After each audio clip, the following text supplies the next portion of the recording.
Hello everyone, glad to be back. Today is 15th of September, now it's 11:30 in the morning, Moscow time. I'm Levan Gudadze and this is my first update for the day in which I will share all the main news that are making headlines in Russian media outlets and Russian language pages on different internet platforms.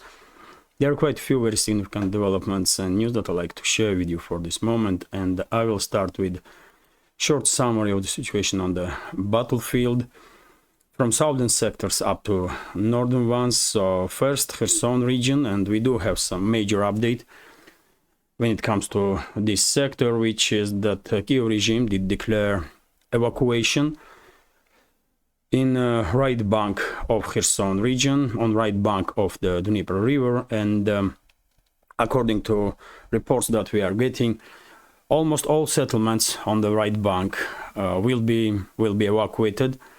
And this is, as I understand, mandatory evacuation, and the question is rising why Zelensky and his associates did make such a move.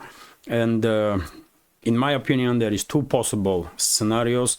One is that maybe Ukrainian intelligence did receive some information from Russian assets that they have, or maybe from Western masters of Kiev regime, that Russian side is planning to conduct large-scale offensive operation, not just on the northern sectors of the front line, where evacuation, by the way, was declared almost a month ago, and more than 70 settlements, if I'm not mistaken, was evacuated, in especially in Kharkov region, on northern sectors of the front line, including Kupiansk, by the way, Kupiansk city, and maybe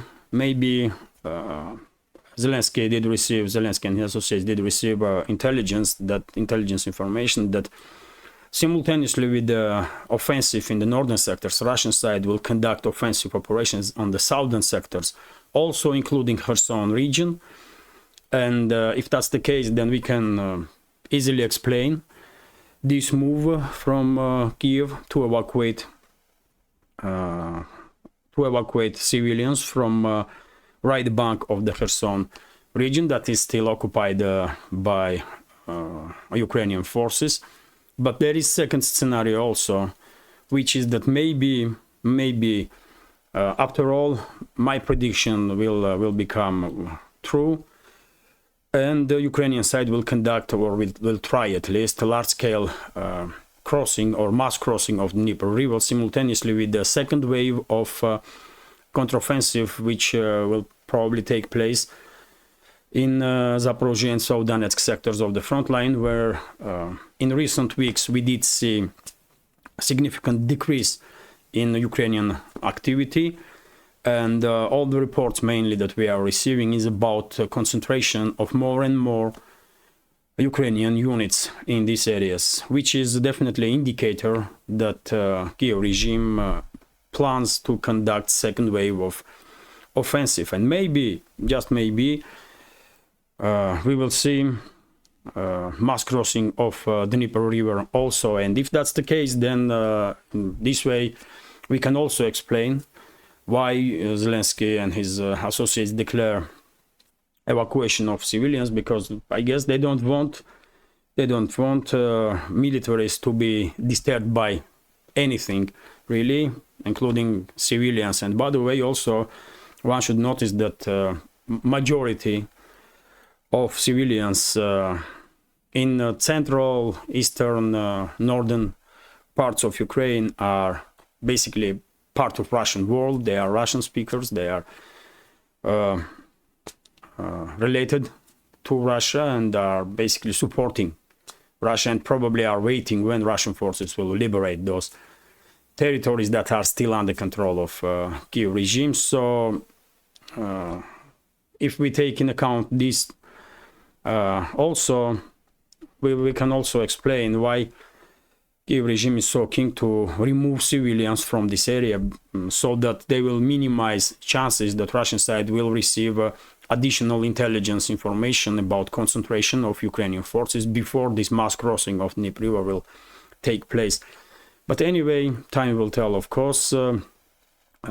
My understanding is that something big is in preparation when it comes to this sector of the front line. And in next several days or several weeks before rainy season or Rasputitsa begins, we will definitely have a better understanding what was taking place. When it comes to situation on Kherson region right now, Kherson sector, it's operational pause, I will call, even though Ukrainian side did become a little more active or significantly active in comparison to previous days, and Russian Defense Ministry's daily updates definitely are confirming this, because let's say in yesterday's update, Russian Defense Ministry reported that Ukrainian forces lost up to 70 military personnel in this sector, and in update day before, if I'm not mistaken, Russian Defense Ministry did report that Ukrainian side did lost about 80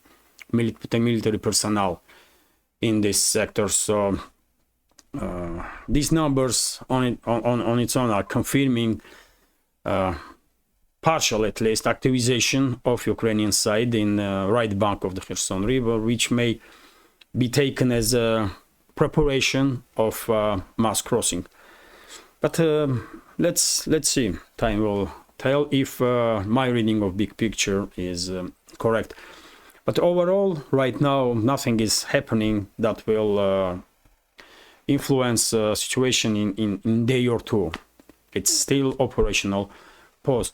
When it comes to Zaporozhye and South Donetsk sectors of the front line, also operational pause. No significant activity on any one side. It's just artillery duels mainly, and reckoning force operations.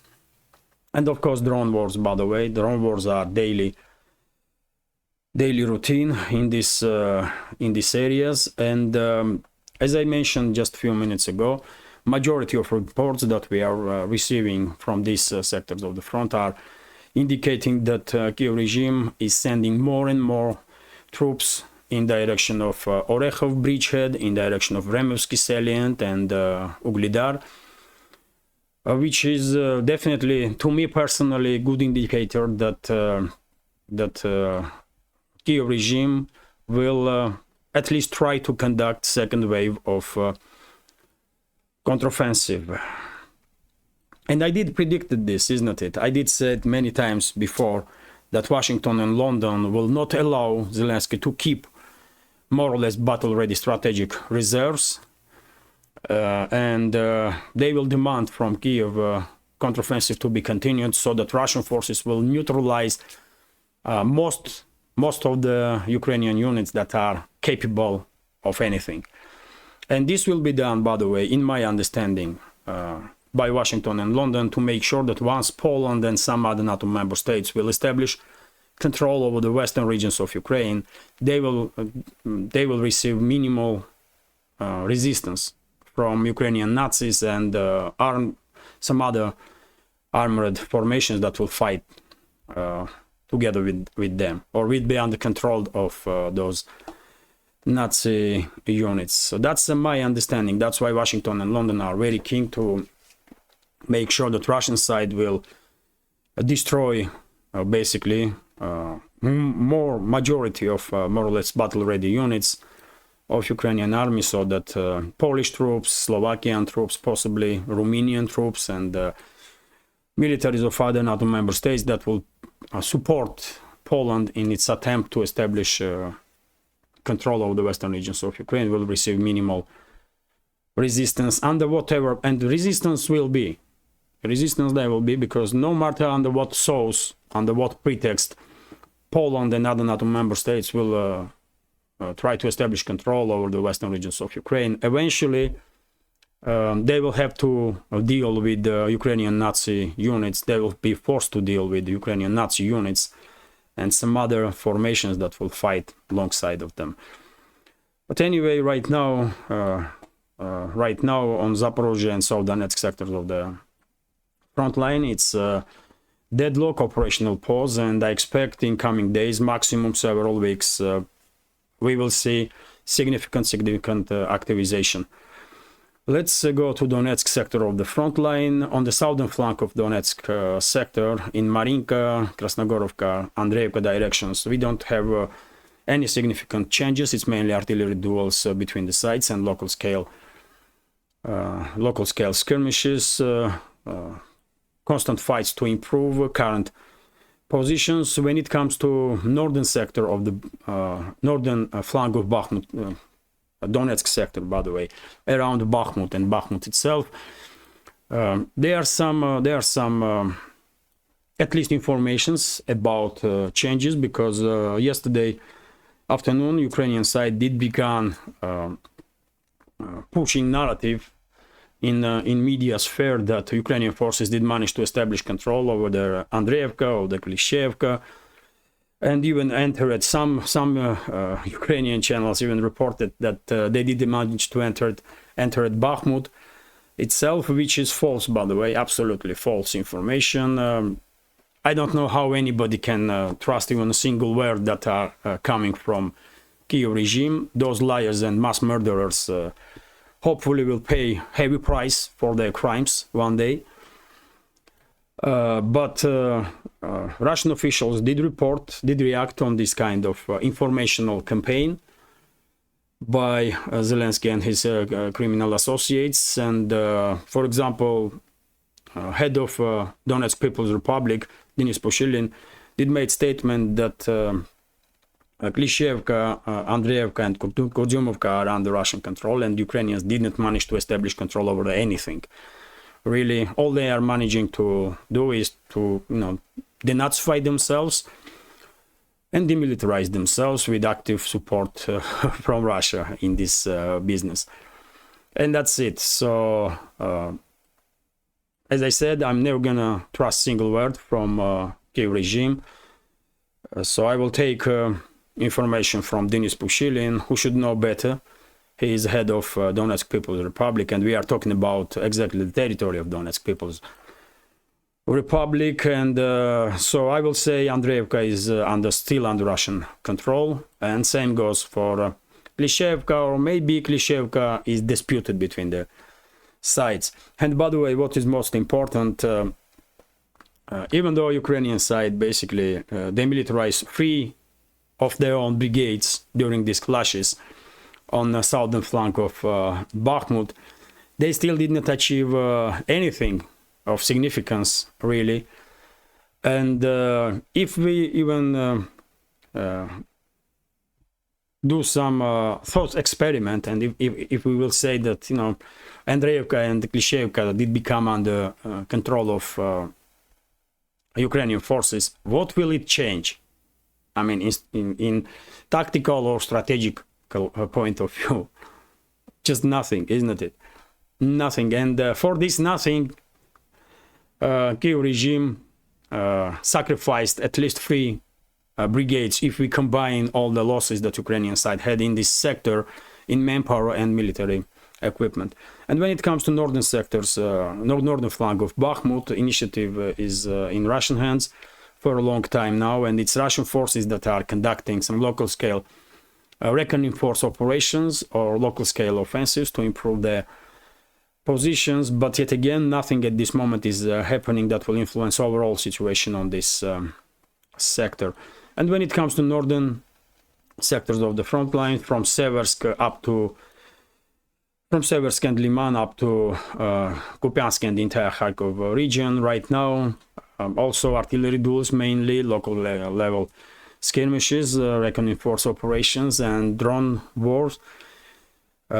Situation I will call operational pause again, and yet again only question is when Russian side will begin its large-scale offensive, and that's it, because Ukrainian side has no even theoretical chance to conduct large-scale offensive operation and hope for anything when it comes to central and the northern sectors of the front. And by the way, before I continue with some other news, and there are plenty of news to report about, let me note that this project, these channels, This channel exists only thanks to members of our community, only thanks to support of members of our community, and I will be immensely grateful if you will also consider to support my work with small donations through PayPal, Buy Me a Coffee, or by subscribing to my Patreon page. On Patreon today I did upload, finally I did manage to upload video from 12th of September when I was in Moscow with family, and when we made some video footage from capital. Hopefully Patreon community will find that video interesting. And next is let's talk about some other news now. And well, I did report about it. RIA Novosti is also reporting that Kiev declared evacuation of civilians from 31 settlement on the right bank of the Dnieper river. And by the way, this is the information that I just shared with you about Andreevka and the southern flank, basically, of the Bakhmut. Head of DPR, Denis Pushilin, said that situation is under Russian control, and Andreevka had not been taken by Ukrainian forces. And the TASS news agency is reporting also that yesterday afternoon Ukrainian side did try to target Russian Navy ship Samum with naval drones, and well, this Navy ship did manage to destroy all the naval drones of Ukrainian side, and ship was not damaged. I did share, by the way, on my Telegram video footage of one of the attempts of Ukrainian side to strike Russian ships with the Navy drones. Unsuccessful attempt, I should notice, but we definitely did see significant activization of Ukrainian side in the Black Sea when it comes to fast boats, speedboats, and these maritime drones.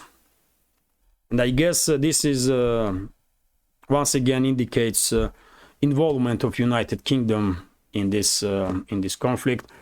Direct involvement, by the way, because it's well known that maritime operations of Kiev regime is controlled and planned basically by militaries and secret services of United Kingdom, and they will pay a heavy price. They will come when officers, British officers and politicians that are involved in anti-Russian terrorist activity will pay heavy price. I'm quite sure about it, man. It may take a year, it may take 10 years or 20 years, but they will pay heavy price, by the way. Russia will never forgive and never forget. That's it. Let me continue. RIA Novosti is reporting that Russian frontline bombers Su-34s, and the same goes, by the way, for officers and so-called politicians of every Western state that are involved in terrorist activity against Russia. They will come, all of them will pay heavy price. If they think they are safe, they are mistaken. They are very mistaken, though. But anyway, let's continue. RIA Novosti is reporting that Russian frontline bombers Su-34s first time conducted the launch of long-range cruise missiles, which is quite significant update when it comes to use of these frontline bombers. We don't have precise information what kind of targets were attacked by Su-34s, but fact itself that these planes have been modernized and they are now actively using long-range cruise missiles definitely deserve to be noted. And RIA Novosti is reporting that Defense Minister of Russia Sergei Shoigu did conduct some inspection yesterday and today, basically, and he was interested how military-industrial complex of Russia is coping with the orders, and he did made several quite interesting statements.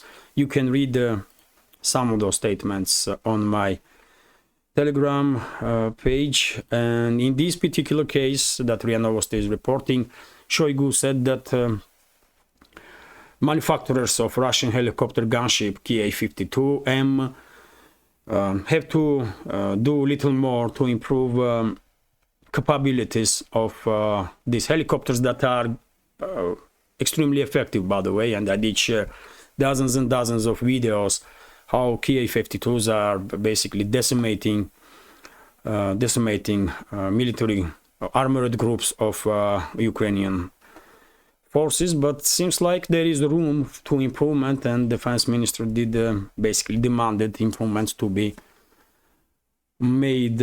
Also, RIA Novosti is reporting that, well, according to former analysts of CIA, Larry Johnson, Ukrainian side may have about 3-4 weeks, and after that the so-called counteroffensive will end. And of course, former Larry Johnson is articulating a point that in 3 or 4 weeks time Rasputitsa will begin, rainy season, and not just Ukrainian side, by the way, but also Russian side would not be able to conduct large-scale assault or offensive operations with active use of armored vehicles, because fields and the country roads will become just unusable for even civilian vehicles, even light civilian vehicles. That's historically the case, so nothing will change in this regards. And yes, he is absolutely right. That's why I think if we're gonna see second wave of Ukrainian counteroffensive and possibly mass crossing of Dnieper River, simultaneous mass crossing of Dnieper River on this land bridge, between here between Crimea and mainland Russia, it will happen from now to next several weeks. And if Russian side is planning to conduct large-scale offensive operations, let's say in central and northern sectors of the front line, where Russian forces definitely are ready to move forward, then the Russian side also has about same amount of time. Otherwise, after that, large-scale offensive operations can be done just in winter, when ground will become solid again. And by the way, you may find this information also interesting. RIA Novosti is reporting that one of the sections that was damaged during the terrorist attack on Crimea bridge will have already been repaired, and entire section will be reopened for movement, for transport before 1st of November. So Russian side quite in short time did manage to conduct this reconstruction operation, and bridge fairly soon will be fully operational, even though cars are able to use this bridge even now, and was able from basically a few days after attacks on that bridge took place. So RT is reporting next information that well, Poland once again did explain why Ukraine cannot join NATO. Now I don't know who needs these additional explanations that Ukraine cannot join NATO, when it's obvious that even NATO's fundamental documents,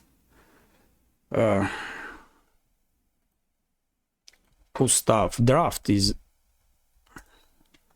charters, even NATO charters are basically demanding that only country can join NATO if it has no territorial disputes and are not involved in military conflict.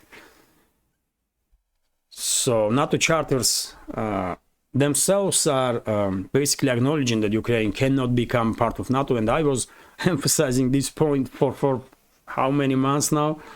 But for whatever reasons, Western media, so-called media, and Western so-called politicians, time after time discussing this this nonsense, when Ukraine will join NATO and how, which is just crazy stuff. And this time, by the way, this time, if I'm not mistaken, Andrzej Duda, president of Poland, did say that Kiev cannot join NATO military bloc as long as its conflict with Russia continues, which is, well, absolutely correct. There are sometimes statements made even from this puppets of Washington and London in Central and Eastern European states, when they are saying basic truth. Of course, Ukraine cannot join NATO and will never join NATO. Absolutely. Also, RT's report, by the way, that Pentagon is creating a Ukrainian aid oversight team. Well, too little, too late, isn't it? Too little, too late. Who knows what amount of weapons that was delivered to Zelensky and his associates by Washington or other NATO member states eventually end up on the black market. Who knows who did count it? But probably we are talking about billions of worth of weapons. And eventually these weapons will end up in NATO member states also, in hands of extremists, terrorists, criminals, and so on. But do the so-called leadership of NATO member states care about it? Or do they care about safety of their own citizens? I don't think so. But this information once again highlights that at least some people in Washington do realize that it's extremely necessary to at least try and control movement of weapons that have been delivered to Kiev regime. Anyway, let's continue. TASS news agency is reporting that Pentagon is expecting that beginning of training of Ukrainian pilots and technical personnel to operate with the F-16s will begin somewhere around the end of this month, end of September. You know my take on this topic of Western fighter jets.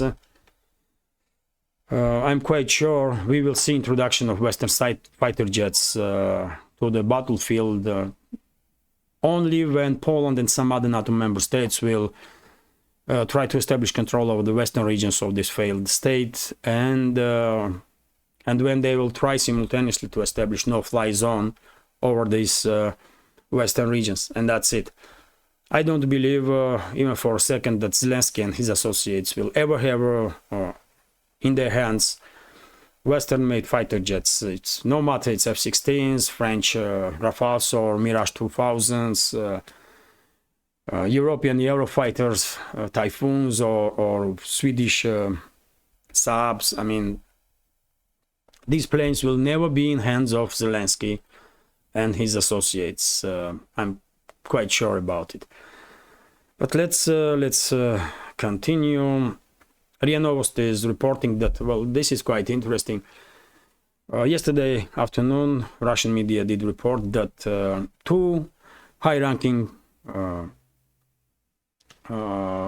U.S. officials that were working in U.S. embassy in Russia were declared persona non grata, and they will leave Russia in a fairly short time. I guess Washington will respond in same manner. They will declare persona non grata several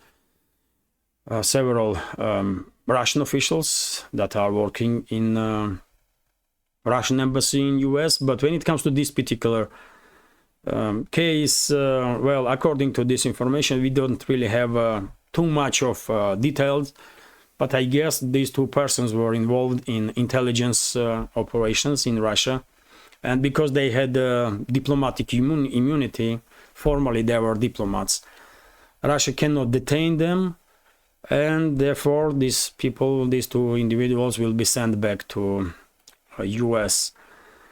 Also, by the way, RIA Novosti is reporting that Lukashenko is in Russia. I did report about it in yesterday's update, and today Lukashenko will have a meeting with the Russian president Putin in the Sochi, and well, there is several topics that two presidents can discuss. Among them, of course, security of Belarusian borders, western borders of Belarus with Poland and the Baltic states. They may also discuss how Wagner units are adapting to new realities in Belarus.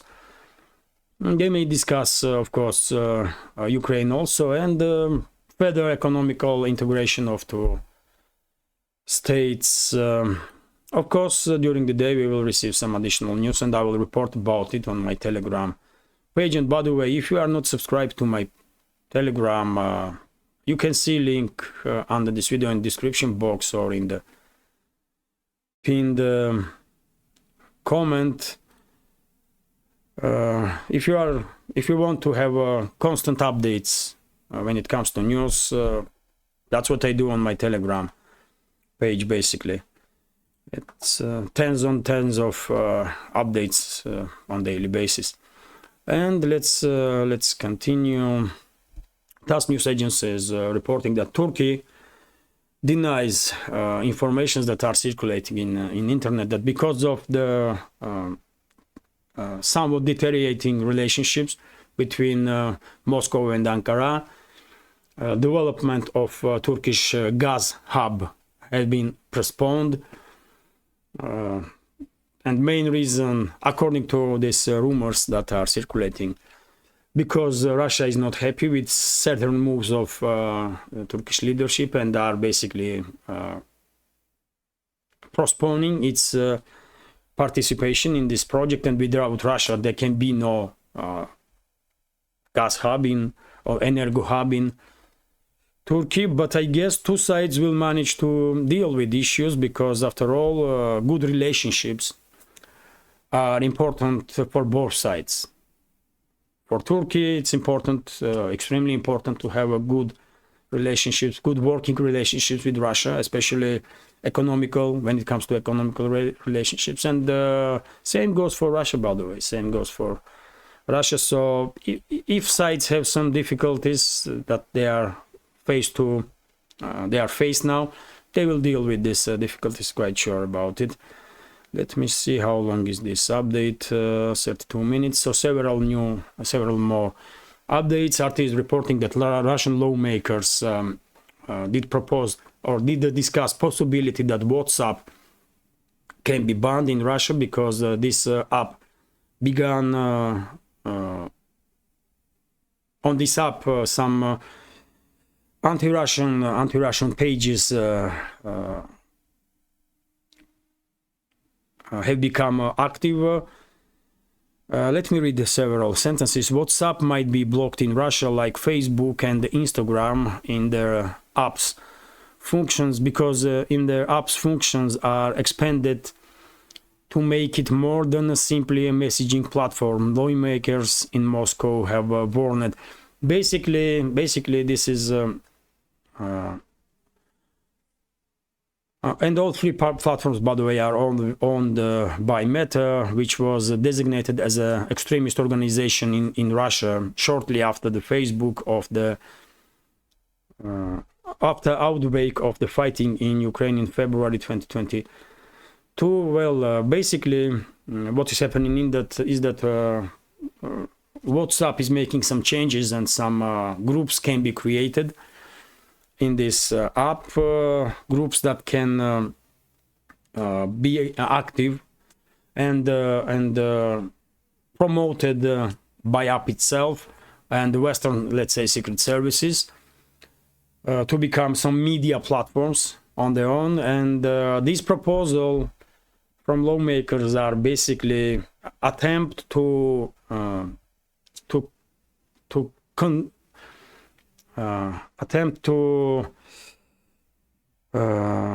deal with this media war that is waged against Russia, or informational war that was waged against Russia by Western so-called elites.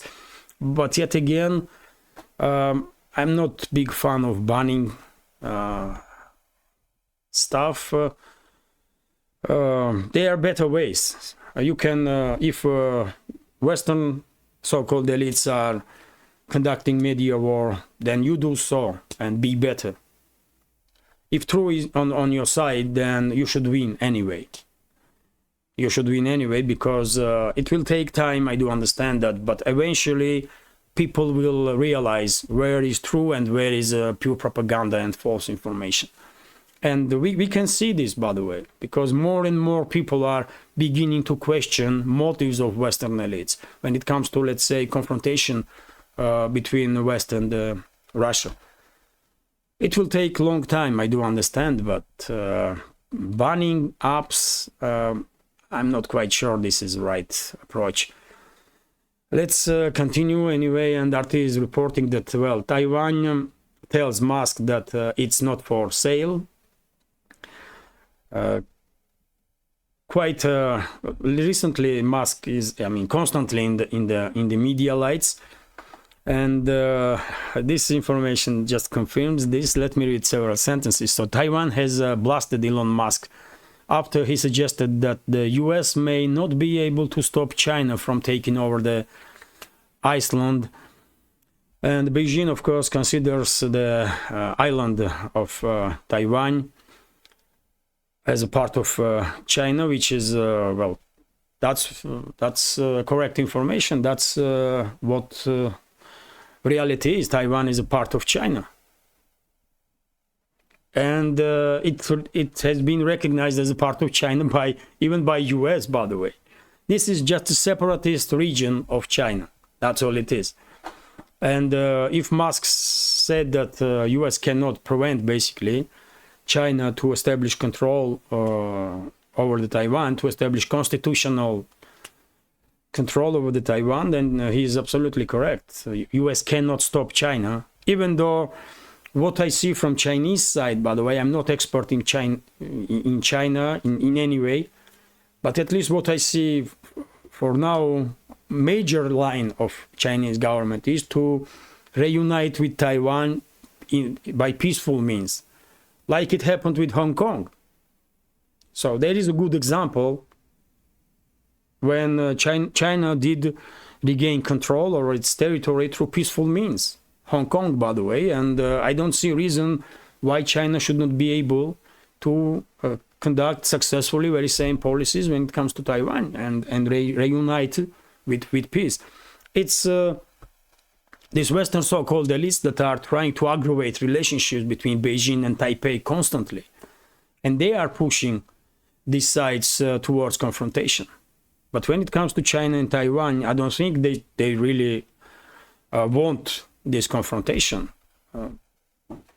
No. But eventually, if peaceful talks would not work and if diplomacy will fail, then, well, China may have some plan B to establish control over Taiwan by any means necessary. But a major line, as I understand, for China is a diplomatic approach. And RIA Novosti is reporting that US, by the way, this is quite interesting, US did give permission to Japan. Just imagine, by the way, a state of Japan that it needs US permission to buy Russian oil. So US did give Japan permission to buy Russian oil from Sakhalin 2 project, which is, well, it's embarrassment for Japan, by the way, but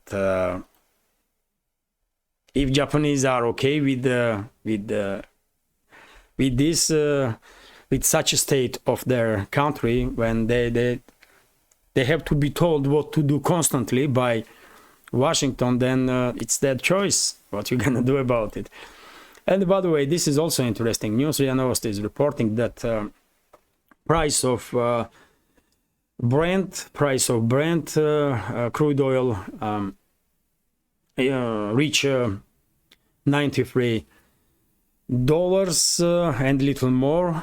Well, this is definitely good news for Russia and other oil producer states. Russian crude oil Urals Brent of crude oil is price on it significantly depends on price of Brent. So if Brent is selling for higher price, then Russian oil will also sell for a higher price. And by the way, this price is not that extreme, really. $93 for a barrel. It's I guess good enough price for oil producers nations when and are not extremely high, so that it would not have some negative impact on the world's economy. $93, $120 for a barrel. I mean, it's okay, I guess. World did survive prices even higher, significantly higher than that. And by the way, also RT is reporting yet again Musk in the lights of media. So he said, Elon Musk, of course, we all familiar with this person, founder of SpaceX, founder of many other companies, including Tesla. So he said that Musk warns basically of civilizational risk from artificial intelligence, and this topic is very serious because many people that are involved, and Musk himself here involved in developing artificial intelligence. By the way, he is invested in many projects.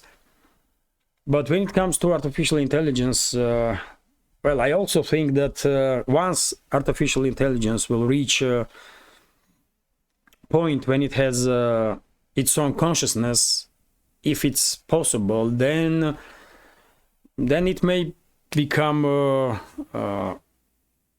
quite destructive force for humanity.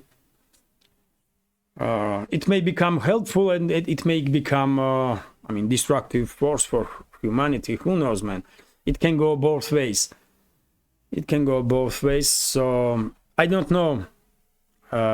I'm not expert in programming and AI and that kind of stuff, but it seems logical to me that humans should always have the final say when it comes to operations of artificial intelligence, and humans should never lose control over these programs. Otherwise, well, who knows what these programs may do, man. And obviously, it's only a matter of time when artificial intelligence will become not just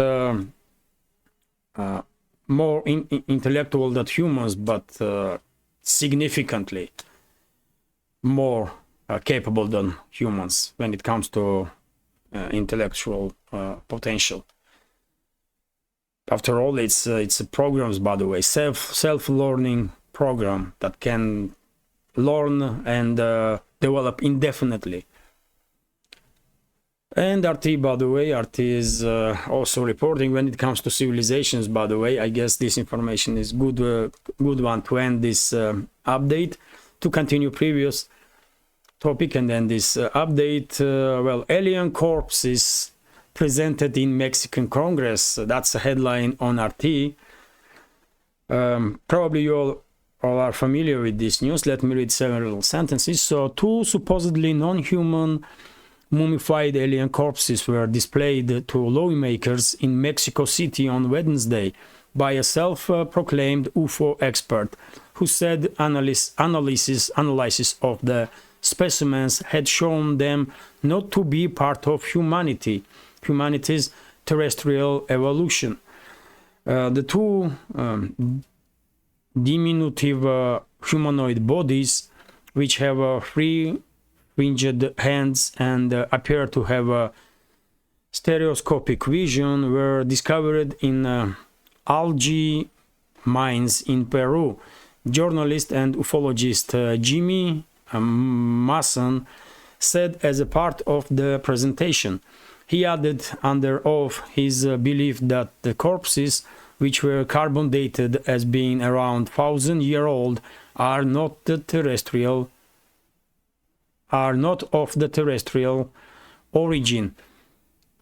Well, recently this UFO topic become quite active and popular even among mainstream media, by the way, and this is exactly the reason why I'm becoming skeptical about all this news that some UFO was found there and some aliens there. When mainstream media is pushing some narrative, controlled, by the way, by these so-called world elites, then I have questions about motives, and I do have questions about authenticity of news. So even though I'm, of course, I do believe that somewhere in this immense universe, there should be not just one or two, but probably thousands of civilizations. When it comes to current times, modern days, and this narrative that has been pushed on society from controlled media about UFO and aliens and stuff, I'm skeptical, man, because I don't trust MSM. I just don't trust mass media, by the way, that is definitely controlled by these globalists, and of course I don't trust globalists and these so-called world elites. But anyway, you tell me what you think. I mean, are these corpses belong to aliens, or is it just some kind of media or information campaign? This is part of informational campaign that was waged for several years now by so-called elites. I don't know. And by the way, this is it for now. I hope you will find this update interesting, and if so, please leave some commentary on the video and click that like button. It will, I guess, help to reach wider audience. And if you think, and for very same reason, please share link to my videos or my channel with your friends on Facebook, Twitter, Telegram, or any other platform that you are active on. And if you think this channel is interesting, useful, and deserves to exist in this field of news and political commentary, please consider to support with small donation through PayPal, Buy Me a Coffee, or by subscribing to my Patreon page. It's a long time that I had there was no new members on our Patreon, and well, hopefully it will change. I will make more and more extra content for Patreon, and anyway, this is it for now. Have a great day. By the way, today is Friday, so have a nice day and wonderful upcoming weekend. Tomorrow on Saturday I will have day off also, and I will spend that day exactly to make some extra content for Patreon. This is it for now. Take care.